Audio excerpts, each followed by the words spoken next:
Hey everyone, and welcome. If you've ever been curious about what it really takes to become a site reliability engineer, an SRE, then you have definitely come to the right place. We're about to have a deep dive conversation breaking down the whole roadmap for you, all the way from the right mindset to actually landing the job and, what life is really like on the other side. So here's what we're going to cover. First, we'll kick things off with a question that might actually surprise you. Then, we'll chart out the most common ways people get into SRE. After that, we'll talk about how to absolutely nail that interview. And finally, we'll pull back the curtain on what a day in the life of an SRE truly feels like. Okay, let's dive into part one. We're starting with a pretty provocative question, and it's one that's designed to make you think a little differently about your current role, because you might be a lot closer to the SRE world than you think. No, really, just think about that for a second. The SRE role, it's not just some title that gets handed to you. It's really a way of thinking, a way of operating. I guarantee at almost every organization out there, there are people who are already SREs on the inside. They just don't have that official job title, yet. So how do you know if this is you? Well, take a look at what's on the screen. Are you the person who's always trying to make things more reliable, more robust?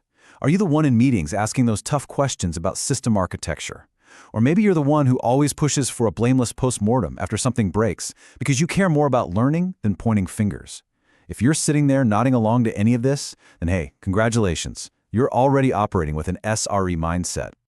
Now, if you saw a bit of yourself in that last slide, that's awesome. That's a huge head start. But what if you're not quite there yet? Don't worry. In this next section, we are going to explore the main paths into the field. We'll break down specific, actionable advice for the 3 most common starting points.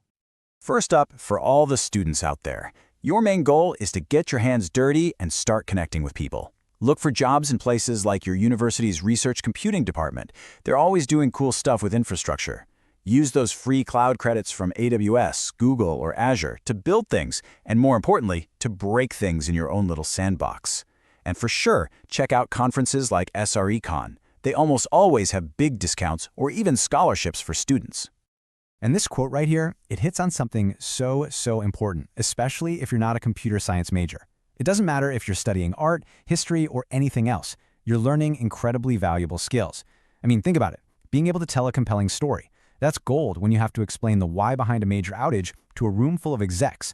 SRE needs your unique perspective. All right, let's switch gears and talk to the developers and software engineers. I want you to really ask yourself this question. It's one thing to write code that works perfectly on your laptop, but do you obsess over how it's going to behave out there in the real world, under stress, with messy, unpredictable inputs? If you want to build that bridge from dev to SRE, these are the mental shifts you need to make. Stop thinking only about the happy path and start obsessing over failure modes.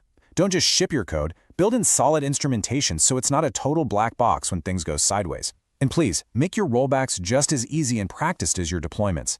That operational focus, that's your ticket into the SRE world. And now, for my fellow sysadmins, this path is a personal one for me. Look, you already have some killer superpowers. You have a deep-seated desire to help people, and your troubleshooting skills are probably legendary. The change isn't about learning new technical skills from scratch. It's about a mindset shift. It's about moving from protecting individual servers to protecting the customer's entire experience. And it's about shifting from a goal of 100% uptime to the right level of reliability for that specific service. Which brings me to this, and I really can't say it loud enough.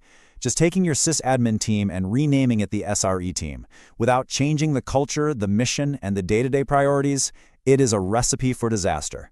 It just doesn't work. And you know why? Because, as the old saying goes, hope is not a strategy. Making a real transition to SRE takes intentional, strategic change across the whole organization. It's a journey, not just slapping a new label on something. Okay, so you've got the mindset, you're walking the right path. Now it's time to actually land the job. So in this section, we're going to get tactical. We're talking about how to read between the lines of a job posting and exactly what to prep for in the interview itself. A job posting is packed with clues if you just know how to look. You got to put on your detective hat. For instance, do they mention modern tools like Kubernetes and Prometheus together? That's a good sign. Suggests a cohesive, modern stack. But what if they list Kubernetes with an older tool like Nagios? That might mean they're in the middle of a messy, painful transition. If you see a lot of talk about ticketing systems, that can be a red flag for a super reactive, transactional environment. You have to read between the lines to figure out what you're really walking into. No matter what company you're talking to, your interview is almost guaranteed to hit on these 4 areas. First, non-abstract, large system design. And don't let the acronym scare you. It just means practical, real-world system design, not some ivory tower theory. You'll also need to talk about your philosophy on observability. Prove you know your stuff when it comes to fundamentals like networking and OS internals. And of course, be ready to troubleshoot a complex problem, live, step by step. Now, when it's your turn to ask questions, and you will have a turn, I want you to pull this one out of your back pocket. This is one of the most powerful, most revealing questions you can possibly ask an interviewer. It gets right to the heart of their engineering culture. Because look, you're not just asking about a process on a flowchart. What you're really asking is, how do you learn from failure? Do you value learning, or do you value blame? Is it an inclusive process? And do you treat your outage docs as a living, breathing resource, or just a dusty archive?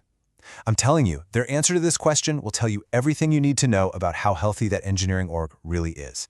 So, you did it. You nailed the interview. You got the job. Congratulations. So, what have you gotten yourself into? In our final section, we're going to talk about what the day-to-day actually feels like. And while there's no such thing as an average day, SREs definitely operate in a few very distinct modes. First up, there's incident mode. This is when the pagers are screaming, the dashboards are all red, and the pressure is on. It's totally reactive, super high stakes. You've got this mix of fear and adrenaline pumping through you.